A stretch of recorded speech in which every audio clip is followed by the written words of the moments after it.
आज का वीडियो बहुत ही इंपॉर्टेंट आपके लिए होने वाला है, क्योंकि हम यहाँ पर ये देखेंगे कि जो सेंटेंस में दो शब्दों को जोड़ने का काम प्रपोजिशन करता है, वही दो शब्दों को जोड़ने का कंजंक्शन भी करता है।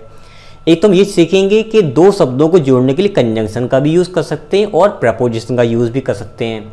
दूसरी बात हम लोग यही समझेंगे कि कोई शब्द तो कॉमन है, लेकिन वो सेंटेंस में प्रपोजिशन भी है, वहाँ पे एक एडवर्ब भी है और वो वहाँ पे कंजंक्शन भी है। अब हम कैसे वहाँ पे पहचानें कि यहाँ पर इनमें से कौन सा काम ये कर रहा है, ये एडवर्ब है यहाँ पर कि प्रपोजिशन की कंजंक्शन है। तो बहुत ही माइन्यूट तरीके से मैं समझाने की कोशिश करूँगा। उम्मीद आपको हर चीज़ समझ में आएगी, कोशिश पूरी करूँगा। बात एक अलग है, फिर आप लोग कमेंट करके बताना आपको क्या चीज़ समझ में नहीं आई है। कोई भी चीज़ आपको अगर पूछनी हो तो मेरे इंस्टाग्राम या फेसबुक पर आप पूछ सकते हो। अपनी डाउट केवल बातचीत करनी तो कर सकते हो, अदरवाइज कमेंट वगैरह कर सकते हो उसके नीचे।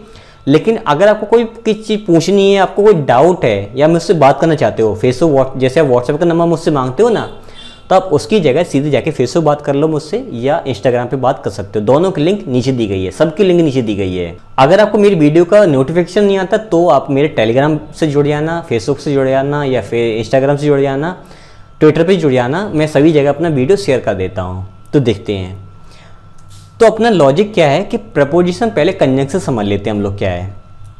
जैसे कि Ram and his friend are coming, Ram और उसका दोस्त जो है वो दोनों लोग आ रहे हैं। तो हमने यहाँ पर ये देखा कि राम मेरा एक वर्ड है और हिज फ्रेंड भी एक मेरा वर्ड है।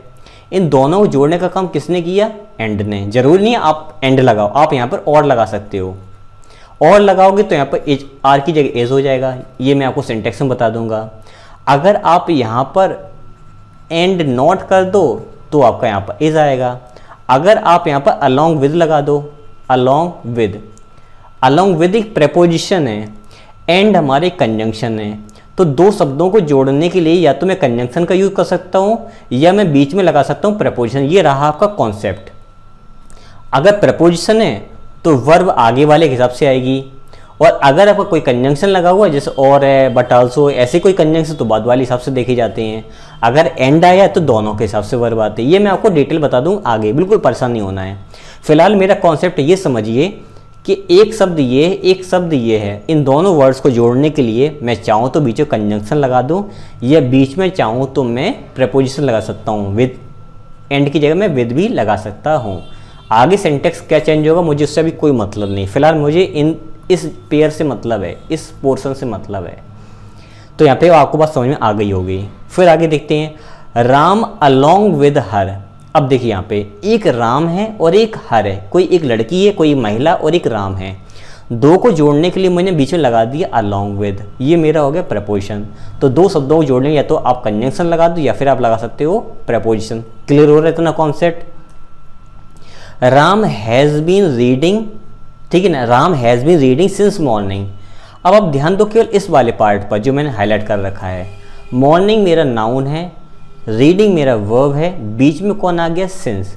तो सिंस हमारा जो यहाँ पर है वो एक प्रपोजिशन है। कैसे है, कैसे पहचाने, वो अभी आगे बताएंगे।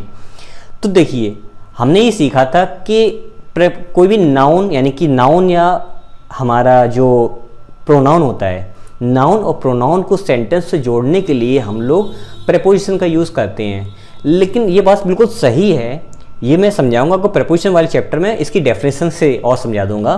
बट यहाँ पे आपको ये समझना है मेरी बात को कि दो शब्दों को जोड़ने के लिए हम लोग कंजंक्शन भी लगा सकते हैं और प्रेपोजिशन भी लगा सकते हैं। कंजंक्शन आएगा कि नहीं आएगा, प्रेपोजिशन आएगी कि नहीं, कि सेंटेंस पर डिपेंड करता है। अगर मैं यहाँ पे कोई कंजंक्शन लगा दूँ तो वो यहाँ पे काम नहीं करेगा, यहाँ पर प्रेपोजिशन ही चाहिए। ओके, अगला देखते हैं, राम इज रीडिंग और राइटिंग द लेटर। अब इस सेंटेंस के हिसाब से यहाँ पर केवल कंजंक्शन फिट होगा।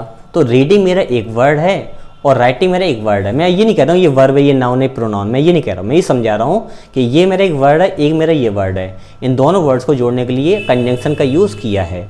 तो दो शब्दों को जोड़ने के लिए कंजंक्शन और प्रपोजिशन का यूज़ लगातार हो रहा है। इसके बाद एक और देखते हैं, he comes after his father.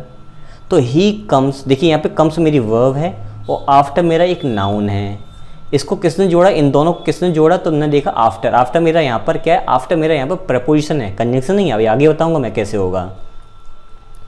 He came after his father had gone. अब देखिए यहाँ पर प्रपोजिशन में इसको तब मानता जब इसके बाद देखिए प्रपोजिशन ये इसलिए क्योंकि इस पर कोई नाउन आया है, अगर इस आफ्टर के बाद पूरा एक सेंटेंस आए तो मैं इसको कंजंक्शन बनाऊंगा। तो देखिए यहाँ पे ध्यान ये देना है, मैं कंजंक्शन वाला चैप्टर समझाया था कि अगर अपने पास एक सब्जेक्ट और एक वर्ब है तो वो अपने कहलाता है सेंटेंस, ये क्लॉज कहलाता है। एक सब्जेक्ट और एक वर्ब, एक सब्जेक्ट और एक वर्ब, यानी कि एक दो सब्जेक्ट और दो वर्ब को आपस में जो जोड़े वो कहलाता है कंजंक्शन।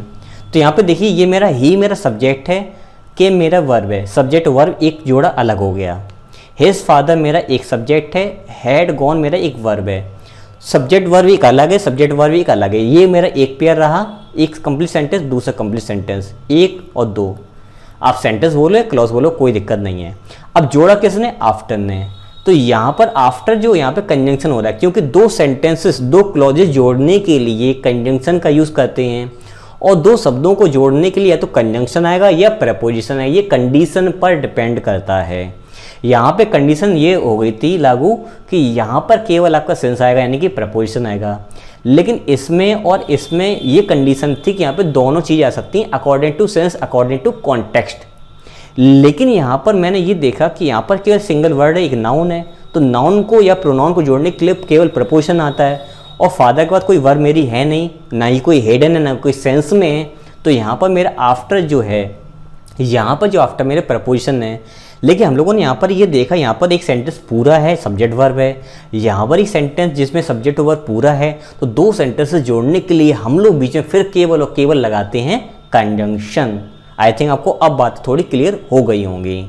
कंजंक्शन और प्रपोजिशन का ये रहा कॉन्सेप्ट। अब देखते हैं तीनों में डिफरेंस। अगर मैं बात करूँ प्रपोजिशन की, एडवर्ब्स की और कंजंक्शन की, तो सेंटेंसेस से समझिए। जैसे कि I have been reading since morning. Morning मेरा एक नाउन है जिसको जोड़ने के लिए मुझे केवल और केवल कंजंक्शन का यूज़ नहीं करना है, केवल यहाँ पर आएगा प्रपोजिशन। तो देखिए यहाँ पे सिंस जो है वो प्रपोजिशन है। अब देखते हैं एडवर्ब में, she had not come yet, वह अभी तक नहीं आई है। तो हमें ये पता है कि येट जो है वो ग्रामर में एडवर्ब होता है, हम येट की जगह सिंस का भी यूज़ कर सकते हैं। अब यहाँ पे आपको ये लॉजिक देखना है कि सिंस के बाद कोई शब्द आया है क्या? जी नहीं आया। क्या सिंस के बाद कोई सेंटेंस आया? जी नहीं आया। सिंस के बाद जब भी कोई सेंटेंस या कोई भी वर्ड ना आए तो वहाँ पर वो लास्ट में सेंटेंस में बन जाता है एडवर्ब। क्लियर? अब अगला देखते हैं, 5 years हैव पास्ड, 5 साल बीत चुके हैं सिंस यू मेट, जब से तुम मिले हो। अब यहाँ पे देखिए 5 years सब्जेक्ट और ये वर्ब, यू सब्जेक्ट और मेट verb, subject verb subject verb subject verb, एक दो अपने पास क्लॉज हैं, दो क्लॉजेस को जोड़ने के लिए केवल और केवल किसका यूज़ करते हैं? कंजंक्शन का यूज़ करते हैं। तो यहाँ पर सिंस मेरा जो है वो मेरा यहाँ पर कंजंक्शन है। अब लॉजिक समझिए तीनों में फिर से, फिर मैं जल्दी जल्दी आपको बताने की कोशिश करूँगा। नाउन के पहले केवल प्रपोजिशन आ सकता है।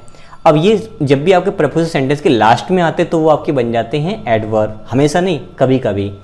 और देखिए यहाँ पे दो सेंटेंस जोड़ने के लिए मुझे यहाँ पे सिंस लगा, तो सिंस मेरा बन गया कंजंक्शन। तो जब भी नाउन और प्रोनाउन के पहले कोई शब्द आएगा और जो सेंटेंस को जोड़ेगा तो अब तक बन जाता है प्रपोजिशन। जब भी प्रपोजिशन सेंटेंस के लास्ट में आती है, यहाँ पे लास्ट में, यहाँ पर लास्ट में, यहाँ पर लास्ट में, यहाँ पर लास्ट में, तो ये आपका बन जाता है वहाँ पर एडवर्ब। और अगर मैं यहाँ पे बात करता हूँ दो सेंटेंसेस को, अगर दो क्लॉजेस को आपस में कोई जोड़ रहा है बीच में, तो वहाँ पे होता है केवल कंजंक्शन। क्लियर? अब देखते हैं जल्दी जल्दी example. The moral law is above the civil. The civil मेरा एक नाउन, उसके पहले आ गया एवब, तो मेरा बन गया preposition. The plane is flying over, जो एरोप्लेन है वो ऊपर उड़ रहा है, तो ओवर मेरे लास्ट में आया है, तो ओवर मेरा यहाँ पे बन जाएगा एडवर्ब।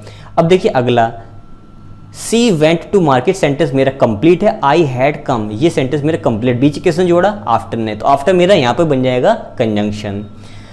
ही टेक्स, वह है। अब देखिए यहाँ पे अर्थ में निकाली, सेंस समझ लीजिए कि यहाँ पे देखिए हिज फादर मेरा एक नाउन है, एक ऑब्जेक्टिव केस में जा रहा है क्योंकि इसके पहले आ गया आफ्टर। अब देखिए आफ्टर के बाद केवल नाउन है, अगर वर्ब हो जाती तो ये मेरा बन जाता प्रपोजिशन, सॉरी कंजंक्शन बन जाता। देखिए यहाँ पे सेंटेंस के पहले आफ्टर है तो मेरा बन गया क्या? कंजंक्शन। यहाँ पर केवल एक सिंगल वर्ड के पहले मेरा आफ्टर है तो ये बन गया यहाँ पर प्रपोजिशन। अगर मैं यहाँ पे बात करूँ दे अराइव्ड सून आफ्टर, तो आफ्टर में सेंटेंस के लास्ट में इसके पहले कुछ भी नहीं है, ना आपका कोई नाउन है, ना प्रोनाउन, ना आपका कोई सेंटेंस है, तो ये आपका यहाँ पे बन जाएगा एडवर्ब। अगला देखते हैं, ही केम ही केम, ध्यान समझना, before the appointed time. Appointed time आपका एक कंपाउंड वर्ड है जो कि नाउन की तरह काम कर रहा है, यहाँ पर नाउन है, तो यहाँ पर बिफोर जो मेरा बन गया प्रपोजिशन। क्यों? किसी नाउन और प्रोनाउन के पहले अगर कोई शब्द आता है, सेंटेंस को जोड़ता है, सेंटेंस में जोड़ता है, तो वहाँ पर बन जाता है अपना प्रपोजिशन। अगर मैं यहाँ पे बात करूँ कि यहाँ पे देखिए बिफोर में सेंटेंस के लास्ट में, इसके पहले ना कोई वर्ड है, ना ही कोई फ्रेज है, ना ही कोई मेरा क्लॉज है, ना ही कोई मेरा सेंटेंस है, तो ये बन जाएगा आपका यहाँ पर एडवर्ब। अगर मैं बात करता हूँ यहाँ पर ही हैड गॉन, सेंटेंस मेरा सब्जेक्ट और वर्ब कंप्लीट है, यहाँ पर आई केम सब्जेक्ट वर्ब अपने पास है और बीच में आ गया बिफोर, तो बन जाएगा यहाँ पर ये कंजंक्शन। दो क्लॉजेस को जोड़ने के लिए यहाँ पे आ जाता है कंजंक्शन। एक और देखते हैं जल्दी से, यहाँ पर वी ट्राइड हार्ड, हम लोगों ने बहुत कठिन परिश्रम किया, बट डिड नॉट सक्सीड। अब इस सेंटेंस आप ध्यान दो कि वी ट्राइड हार्ड, वी में सब्जेक्ट है, ट्राइड मेरा वर्ब हो गया और हार्ड मेरा एडवर्ब हो गया, नहीं अपने पास क्लॉज पूरा है। बट आप यहाँ पे कहोगे सर यहाँ पे डिड नॉट मेरा वर्ब है और सक्सीड इसका एक और वर्ब है, तो यहाँ पे वर्ब फ्रेज हो गया, केवल यहाँ पे वर्ब है, सर सब्जेक्ट कहाँ चला गया? तो अब ध्यान दो यहाँ पर वी ट्राइड हार्ड, हम लोग कठिन परिश्रम किया, बट डिड नॉट सक्सीड, लेकिन हम लोग सक्सेसफुल नहीं हुए। सक्सेसफुल कौन नहीं हुआ? हम लोग नहीं हुए। यहाँ पर वी और यहाँ पर वी साइलेंट हो गया, दोनों तरफ सब्जेक्ट सेम है, कॉमन है, इसलिए मैं दूसरा सब्जेक्ट नहीं लिया है। अगर आपने डिड नॉट के पहले वी जोड़ दे तो भी सेंटेंस आपका सही रहेगा। तो यहाँ पर आपको यह ध्यान देना है कि ये सेंटेंस कंप्लीट है, ये भी सेंटेंस कंप्लीट है, लेकिन इसके आगे वी जो है वो हिडन है, इसलिए यहाँ पे बट जो आपका कहलाएगा यहाँ पर कंजंक्शन। तो यहाँ पे बट जो है वो आपका एक कंजंक्शन है, उसके पहले कॉमा का आना कंपलसरी होता है जब ये कंजंक्शन बनता है। और दूसरी बात, अभी एक और वीडियो आपको मिलेगी जिसमें आपको प्रेपोजिशन, एडवर्ब्स, कंजंक्शन और रिलेटिव प्रोनाउंस और रिलेटिव जो प्रोनाउंस के इन चारों बीच जो डिफरेंस है वही मैं आपको बताऊंगा। उम्मीद करता हूँ कंजंक्शन, प्रेपोजिशन और एडवर्ब के बीच में जो डिफरेंस होता है वो आपको समझ आ चुका होगा। कंजंक्शन और प्रेपोजिशन सेंटेंस में कैसे काम करते हैं, कहाँ कहाँ उसका लॉजिक होता है, इनके बीच में कैसे यूज़ करते हैं, इनके बीच क्या डिफरेंस होता है, इनको कैसे के सेंटेंस में यूज़ कर सकते हैं, वो मैं आपको समझा दिया है। कोई भी डाउट हो आप फेसबुक और इंस्टाग्राम पूछ सकते हो, कमेंट करना नीचे कर सकते हो, नो प्रॉब्लम। जो भी वीडियो आपको देखनी है, स्पेशल चीज़ आपको जानना है, तो आप मेरे टेलीग्राम पे जुड़ सकते हो, फेसबुक जुड़ सकते हो, इंस्टाग्राम पे जुड़ सकते हो और ट्विटर पे जुड़ सकते हो। मिलते हैं नेक्स्ट वीडियो में, अब हम लोग पढ़ेंगे प्रेपोजिशन के बारे में।